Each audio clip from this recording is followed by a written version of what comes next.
Hello दोस्तों, Rama mathematics classes में आपका स्वागत है। आज देखेंगे इस वीडियो में बिहार पुलिस से संबंधित 100 महत्वपूर्ण प्रश्न जो होगा 2025-26 के लिए अति महत्वपूर्ण। बस आप इसे ध्यानपूर्वक देखिएगा और समझिएगा और साथ साथ इसे याद ही रखिएगा, ताकि अगर यहाँ से प्रश्न बने तो एग्जाम हॉल में छूटने की संभावना बहुत ही कम बने। आइए बिना समय लेते हुए सीधे बढ़ते हैं अपने क्वेश्चन पर, जिसमें से देखिएगा कि प्रश्न नंबर 1 क्या है। तो देखिएगा प्रश्न 1 जो है, बिहार मानवाधिकार आयोग का गठन कब किया गया। तो याद रखिएगा 3 जनवरी 2000 को, 3 जनवरी 2000 को। ऑप्शन नंबर सी होगा। क्वेश्चन नंबर देखिएगा दूसरा क्या है। तो राज्य लोक सेवा आयोग के सदस्यों का कार्यकाल कितना होता है। तो 6 वर्ष होता है। राज्य लोक सेवा आयोग के सदस्यों का कार्यकाल कितना होता है। तो 6 वर्ष होता है। ऑप्शन नंबर डी होगा। क्वेश्चन नंबर तीसरा देखिएगा क्या है। तो नवादा, अरवल, जहानाबाद किस प्रमंडल के अंतर्गत आते हैं। नवादा, अरवल, जहानाबाद किस प्रमंडल के अंतर्गत आते हैं। तो मगध प्रमंडल के अंतर्गत आते हैं। ऑप्शन नंबर बी होगा।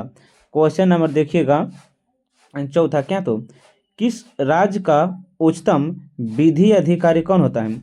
किसी राज्य का उच्चतम विधि अधिकारी कौन होता है। तो महाधिवक्ता होता है। कौन होता है। तो महाधिवक्ता होता है। ऑप्शन नंबर सी होगा। क्वेश्चन नंबर देखिएगा 5वां क्या है। तो बिहार के कौन से ऐसे राज्यपाल हुए जो बाद में राष्ट्रपति भी बने थे, तो इसका ऑप्शन जो होगा ऑप्शन नंबर ई ही। उपयुक्त में से कोई नहीं या एक से अधिक वो हो सकता है। क्वेश्चन नंबर देखिएगा छठा क्या है। तो विधानसभा सदस्य चुने जाने हेतु न्यूनतम आयु सीमा कितना है। तो याद रखिएगा ऑप्शन नंबर सी 25 वर्ष होगा। कितना। तो 25 वर्ष। क्वेश्चन नंबर 7वां देखिएगा, दिए गई विकल्प में कौन सी शक्ति कार्य राज्यपाल को प्राप्त है। तो याद रखिएगा ऑप्शन नंबर ई होगा। इनमें से कोई नहीं या एक से अधिक। क्वेश्चन नंबर 8वां देखिएगा क्या है। तो बिहार के पहले अल्पसंख्यक मुख्यमंत्री कौन है। बिहार के पहले अल्पसंख्यक मुख्यमंत्री कौन है। तो याद रखिएगा अब्दुल गफूर है। ऑप्शन नंबर सी होगा। क्वेश्चन नंबर 9वां देखिएगा, किसी राज्य का संपूर्ण प्रशासन किसके नाम से संचालित किया जाता है। किसी राज्य का संपूर्ण प्रशासन किसके नाम से संचालित किया जाता है।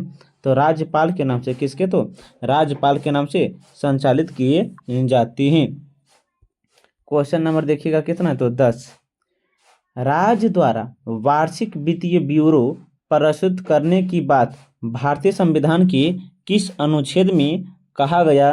तो याद रखिएगा अनुच्छेद 202 में है। अनुच्छेद 202 में।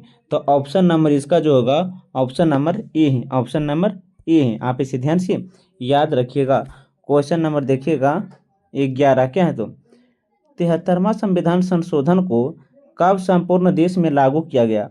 73वां संविधान संशोधन को कब संपूर्ण देश में लागू किया गया। तो याद रखिएगा 24 अप्रैल 1993 को, 24 अप्रैल 1993 को संपूर्ण देश में लागू किया गया था। क्वेश्चन नंबर देखिएगा 12 क्या है। तो बिहार का कुल क्षेत्रफल भारत के कुल क्षेत्रफल का कितना प्रतिशत है। तो 2.86% है। 2.86% है।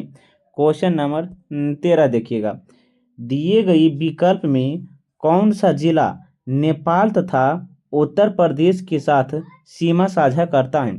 दिए गए विकल्प में कौन सा जिला नेपाल तथा उत्तर प्रदेश के साथ सीमा साझा करता है। तो पश्चिम चंपारण है। कौन है। तो पश्चिम चंपारण। ऑप्शन नंबर ए होगा।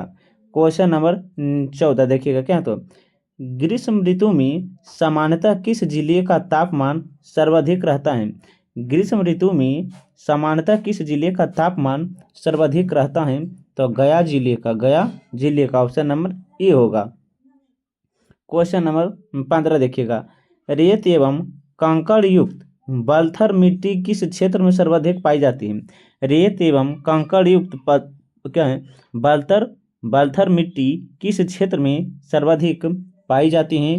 तो याद रखिएगा ऑप्शन नंबर बी, कैमूर में जो है ये सभी प्रकार की मिट्टी सर्वाधिक पाई जाती हैं। क्वेश्चन नंबर 11 देखिए, 16 है क्या, तो कोसी नदी किस स्थान पर गंगा नदी से मिलती हैं? कोसी नदी किस स्थान पर गंगा नदी से मिलती हैं? तो याद रखिएगा यह जो मिलती हैं कुर्सेला में मिलता है, कुर्सेला में मिलता है, ऑप्शन नंबर सी होगा। क्वेश्चन नंबर देखिएगा 17 क्या है, तो दक्षिण बिहार में किस नदी को क्या, तो हिरण्यवाह के नाम से जाना जाता है। दक्षिण बिहार में किस नदी को हिरण्यवाह के नाम से भी जाना जाता है? तो याद रखिएगा सोन नदी को दक्षिण बिहार में हिरण्यवाह के भी नाम से जाना जाता है, ऑप्शन नंबर ए होगा। क्वेश्चन नंबर 18 क्या है, तो देखिएगा प्रसिद्ध तूतला जलप्रपात कहाँ है? प्रसिद्ध तूतला जलप्रपात कहाँ है? तो याद रखिएगा ऑप्शन नंबर ए, सासाराम में है। कहाँ है? तो सासाराम में है। क्वेश्चन नंबर 19 देखिएगा क्या है, तो लीची उत्पादन में बिहार का स्थान देश में कौन है? लीची उत्पादन में बिहार का स्थान देश में कौन सा स्थान है? तो पहला स्थान है। लीची उत्पादन में बिहार का स्थान देश में कौन है? तो पहला स्थान है, ऑप्शन नंबर ए होगा। क्वेश्चन नंबर 20 देखिएगा, बिहार सरकार द्वारा कृषि रोड मैप 1 की शुरुआत कब की गई थी? बिहार सरकार द्वारा कृषि रोड मैप 1 की शुरुआत कब की गई थी? तो याद रखिएगा इसका जो आंसर होगा ऑप्शन नंबर सी, 2008 में किया गया था, 2008 में किया गया था। आगे देखिएगा क्वेश्चन नंबर कितना होगा, तो 21। क्वेश्चन नंबर 21 देखिएगा क्या है, तो क्वेश्चन नंबर 21 जो है जैविक कृषि को बढ़ावा देने के उद्देश्य से बिहार सरकार द्वारा जैविक कॉरिडोर हेतु कितने जिले का चयन किया गया था? जैविक कृषि को बढ़ावा देने के उद्देश्य से बिहार सरकार द्वारा जैविक कॉरिडोर हेतु कितने जिलों को चयन किया गया था? तो याद रखिएगा 13 जिलों को चयनित किया गया, 13 जिले को, ऑप्शन नंबर डी होगा। क्वेश्चन नंबर देखिएगा कितना, तो क्वेश्चन नंबर 22 क्या है, तो देखिएगा सेवक राम तथा हुलास लाल का संबंध बिहार के किस गौरवशाली कला शैली से संबंधित है? सेवक राम तथा हुलास लाल का संबंध बिहार के किस गौरवशाली कला से संबंधित हैं? तो याद रखिएगा पटना कलम शैली से हैं। या याद रखिएगा सेवक राम क्या, तो हुलास लाल हैं। देखिएगा क्वेश्चन नंबर कितना है, तो 23। मखाना अनुसंधान केंद्र कहाँ है? मखाना अनुसंधान केंद्र कहाँ है? तो मखाना अनुसंधान केंद्र जो पड़ता है, याद रखिएगा यह जो है दरभंगा में पड़ता है। बिहार में मखाना अनुसंधान कहाँ है? तो दरभंगा में है। आप इसे ध्यान से याद रखिएगा। क्वेश्चन नंबर देखिएगा 24 क्या है, तो 2011 जनगणना के अनुसार बिहार की कुल साक्षरता दर कितनी है? 2011 जनगणना के अनुसार बिहार की कुल साक्षरता दर कितना है? तो याद रखिएगा क्वेश्चन नंबर 24 का जो होगा 61.8% है, 61.8% है। क्वेश्चन नंबर देखिएगा 25 क्या है, तो बिहार का सर्वाधिक अनुसूचित जाति की आबादी वाला जिला कौन है? तो याद रखिएगा क्वेश्चन नंबर 25 का जो होगा गया जिला है। कौन है? तो गया जिला है, ऑप्शन नंबर बी। बिहार का सर्वाधिक अनुसूचित जाति की आबादी वाला जिला कौन है? तो गया जिला है। यहाँ पे इसे ध्यान से याद रखिएगा। क्वेश्चन नंबर देखिएगा 26 क्या है, तो शेरशाह का मकबरा कहाँ है? तो सासाराम में है, ऑप्शन नंबर ए होगा। क्वेश्चन नंबर देखिएगा 27 क्या है, तो सिख के 10वें गुरु गोविंद सिंह का जन्म कहाँ हुआ है? सिख के 10वें गुरु गोविंद सिंह का जन्म कहाँ हुआ है? तो याद रखिएगा पटना हुआ। कहाँ? तो पटना में हुआ है। क्वेश्चन नंबर देखिएगा 28। डचों ने बिहार में अपना फैक्ट्री कब स्थापित किया? डचों ने बिहार में अपना फैक्ट्री कब स्थापित किया? तो याद रखिएगा 1632 में किया था, 1632 में किया था। ऑप्शन नंबर बी होगा। क्वेश्चन नंबर देखिएगा 29। पटना में हुई 1857 में पटना में हुई 1857 के विद्रोह में कौन सा अंग्रेज अधिकारी मारा गया? कौन सा अंग्रेज अधिकारी मारा गया? तो याद रखिएगा doctor R loyal, doctor R loyal मारा गया था। ऑप्शन नंबर ए होगा, ऑप्शन नंबर ए। क्वेश्चन नंबर देखिएगा 30। क्वेश्चन नंबर कितना होगा? तो 30 क्या? तो देखिएगा बिहार में बहावी आंदोलन, क्या बोले हैं? बिहार में बहावी आंदोलन के प्रमुख नेता कौन थे? तो याद रखिएगा इसका जो आंसर होगा शाह मोहम्मद हुसैन थे, शाह मोहम्मद हुसैन थे। ऑप्शन नंबर बी होगा, option number B. Question number देखिएगा 31 क्या? तो स्वराज नामक समाचार पत्र के संपादक कौन है? स्वराज नामक समाचार पत्र के संपादक कौन है? तो शांति नारायण है, शांति नारायण है। ऑप्शन नंबर ए होगा। क्वेश्चन नंबर 32 देखिएगा सचिंद्रनाथ सन्याल ने पटना में अनुशील समिति की एक ख्वाब कब स्थापित की थी? मैंने शाखा कब स्थापित की थी? आप उसे ध्यान से याद रखिएगा। तो क्वेश्चन नंबर 32 का जो आंसर होगा वर्ष 1913 में सचिंद्रनाथ सन्याल ने पटना में अनुशील समिति की स्थापना की थी। क्वेश्चन नंबर 33 देखिएगा बिहार प्रांतीय सम्मेलन का पहला अधिवेशन कब हुआ? बिहार प्रांतीय सम्मेलन का पहला अधिवेशन कब हुआ? तो इसका जो आंसर कहाँ हुआ? क्या बोले? तो कहाँ हुआ है? तो पटना में। कहाँ हुआ? तो पटना में।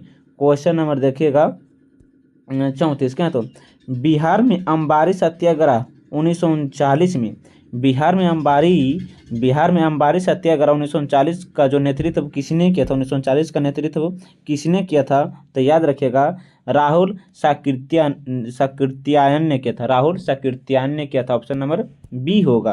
क्वेश्चन नंबर देखिएगा 35 क्या है? तो बिहार के किस जिले में गांधी जी ने एक सभा से संबोधित करते हुए कहा कि भारत में जब तक गांव के लोग की दशा में सुधार नहीं होगा तब तक सच्चा स्वराज नहीं प्राप्त हो सकता। ये कहाँ से कहा था? कौन? तो गांधी जी। तो याद रखिएगा यह मुजफ्फरपुर से कहा था, मुजफ्फरपुर से कहा था। आप इसे ध्यान से याद रखिएगा। क्वेश्चन नंबर देखिएगा 36 क्या? तो बिहार के किस व्यक्ति ने खिलाफत आंदोलन में जाकर विरोध किया था? तो याद रखिएगा क्वेश्चन नंबर 36 का जो आंसर होगा ऑप्शन नंबर ई है, ऑप्शन नंबर ई। इनमें से कोई नहीं या एक से अधिक है। क्वेश्चन नंबर 37 देखिएगा असहयोग आंदोलन के दौरान बिहार में कृषकों का नेतृत्व किसने किया था? तो स्वामी विद्यानंद ने किया था, स्वामी विद्यानंद ने। क्वेश्चन नंबर देखिएगा 38 क्या है? तो बिहार में किस व्यक्ति की अध्यक्षता में 1928 में हुई सर्वदलीय बैठक में साइमन कमीशन का बहिष्कार करने का निर्णय लिया था? तो याद रखिएगा सर अली इमाम। ऑप्शन नंबर सी होगा। क्वेश्चन नंबर 39 देखिएगा क्या? तो क्वेश्चन नंबर 39 जो है बिहार में नमक सत्याग्रह की रूपरेखा किस व्यक्ति द्वारा तैयार किया गया था? बिहार में नमक सत्याग्रह की रूपरेखा किस व्यक्ति द्वारा तैयार किया गया था? तो याद रखिएगा 39 का जो होगा डॉक्टर राजेंद्र प्रसाद थे। ऑप्शन नंबर ए होगा। क्वेश्चन नंबर देखिएगा 40 क्या? तो 9 अगस्त 1942 को भारत छोड़ो आंदोलन के विरोध में पटना में निकले गए जुलूस का नेतृत्व किस महिला द्वारा किया गया था?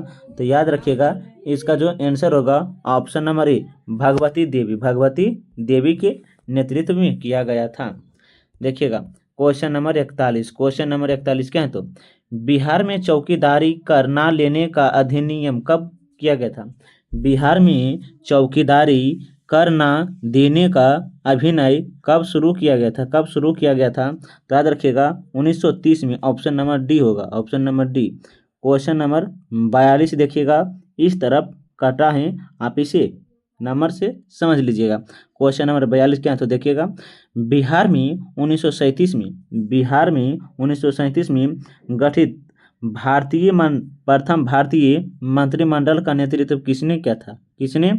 किया था तो याद रखिएगा Mohammad Yunus option number A होगा। क्वेश्चन नंबर देखिएगा 43 क्या है तो, बिहार में नीला बागान मालिकों द्वारा हुए किसान के शोषण में किसने गांधी जी को क्या तो अवगत करवाया था? तो याद रखिएगा।